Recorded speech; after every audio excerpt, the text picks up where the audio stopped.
Have you wondered what world leaders say to each other? Not in front of the camera, but in private.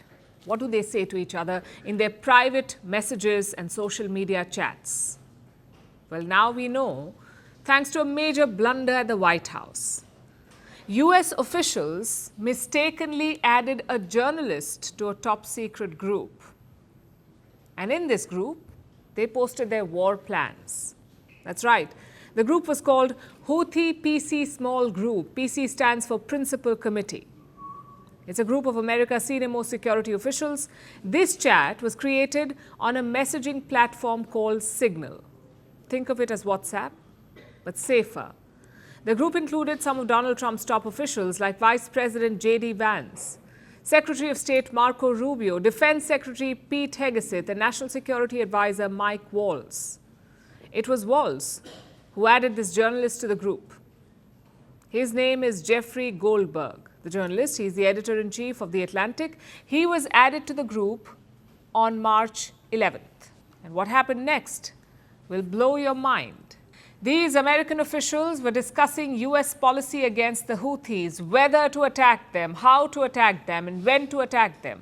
Apparently, Trump had given them a clear order. He wanted to go after the Houthis, to clear the Red Sea shipping lanes by force, but Vice President J.D. Vance was not convinced. In this group, he deviated from Trump's message. Let me quote from what he posted. "I'm not sure the president is aware how inconsistent this is with his message on Europe right now. There's a further risk that we see a moderate to severe spike in oil prices." So J.D. Vance was not in favor of this attack. He felt like it was like America bailing out the Europeans. Why the Europeans? Because they use the Red Sea a lot. It is the shortest route from Asia to Europe. So Vance wanted to delay the strike, but Pentagon chief, the American defense minister essentially, Pete Hegseth, disagreed. He wrote that waiting around meant a lot of risks. For starters, what if the plan got leaked? Which is a brave thing to say after mistakenly putting a journalist on your top secret group. Anyway, Hegseth was all in. He said only the Americans could pull off such an operation, and looks like he convinced the VP. Listen to this exchange. At Pete Hegseth, if you think we should do it, let's go. I just hate bailing out Europe again. VP, I fully share your loathing of European freeloading. It's pathetic. But Mike, US NSA, is correct. We are the only ones on the planet who can do this. Nobody else even close. The final word came from Trump's close advisor. His name is Stephen Miller. He said Trump had given the green light, but he wanted Europe to pay up for this operation, meaning the US will restore Red Sea shipping. In return, they would get some economic benefits or payments. Now we cut to March 15. Pete Hegseth posted America's war plans on the group, like which targets would be hit, what weapons would be used, and the sequence of the attacks. Let me repeat that. America's defense secretary posted war plans on a messaging app. J.D. Vance replied to it, saying that he would pray for victory. And a few others chimed in with a prayer emoji. Yes, the same one that all of us use. Hegseth announced that the first bombs would drop at 1:45 p.m. Eastern Time, and on cue the strikes began. Soon the congratulations poured in. Look at the message by National Security Advisor Mike Waltz, a fist bump emoji, an American flag emoji, and a fire emoji.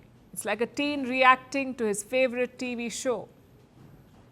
After seeing all this, the journalist exited the group, the Signal group, and he wrote to these top US officials. He asked them whether it was a real group or not. And yesterday, the White House confirmed that it was. You can imagine the horror and shame. The Americans are supposed to be intelligence experts. They topple regimes for fun, yet they couldn't keep their chats to themselves. Naturally, the White House is on the defensive. Donald Trump says he has no idea about the incident. I don't know anything about it. I'm not a big fan of The Atlantic. To me, it's a magazine that's going out of business. I think it's not much of a magazine, but I know nothing about it. You're saying that they had what? They were using Signal to coordinate on sensitive materials and having to do with what? Having to do with what? What were they talking about? With the Houthis. The Houthis? You mean the attack on the Houthis? Well, it couldn't have been very effective because the attack was very effective, I can tell you that. Pentagon Chief Pete Hegseth is also being dismissive. He says no war plans were discussed. You're talking about a deceitful and highly discredited so-called journalist who's made a profession of peddling hoaxes time and time again, to include the hoaxes of Russia, Russia, Russia, or the fine people on both sides hoax, or suckers and losers hoax. So this is the guy that peddles in garbage. This is what he does. A couple of things stand out in this fiasco. Number one, Trump officials are taking things too lightly. Signal is used to plan meetings and discussions, but not to reveal top secrets. It shows a level of carelessness in the White House. Number two, turns out top secret chats are much like our chats. Emojis, rants, and the occasional all caps.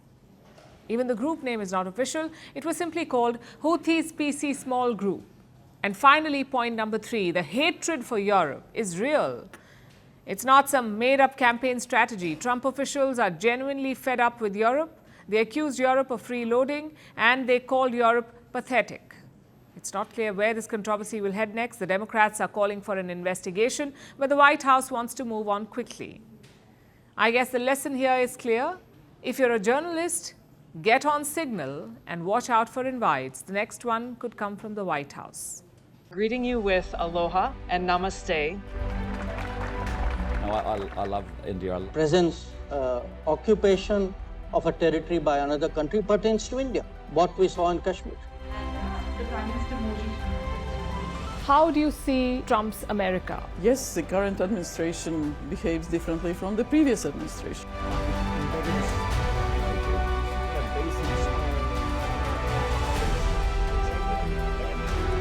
Are you saying that there are foreign powers who are trying to bring down the current government in Syria? Exactly. Bluntly, Iran, maybe Russia too. Prime Minister Modi committed to South-South, cooperation.